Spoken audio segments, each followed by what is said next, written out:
Eh, bigla ko sila makidalisay! Pero sir, dapat hindi niyo siya binaril. Ano hindi? Nagwawala eh!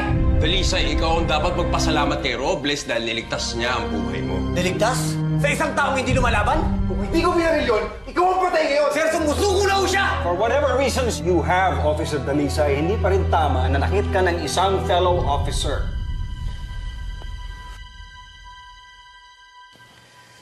Sorry ho, sir. Pero sana naisip mo, merong isang bata na nasa ospital na umaasa doon sa tao. Dalisay, huwag mong pag-initan si Robles. Dahil alam ko noon pa lang nagkakabanggaan na kayo. Sir, iba ho ang pinag-uusapan natin ngayon sa nangyari noon. Ang tayo pa sinasabi eh!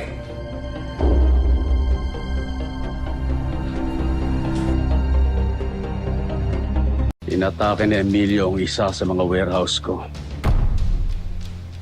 Patay ang mga tauhan ko. Nandun pa naman ang maraming armas at mga pera ko para sa grupo.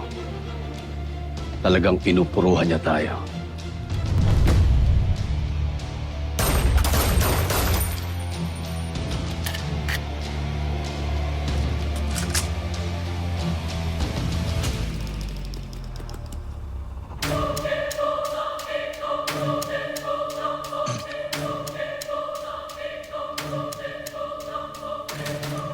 Hindi ako pwede magpahinga.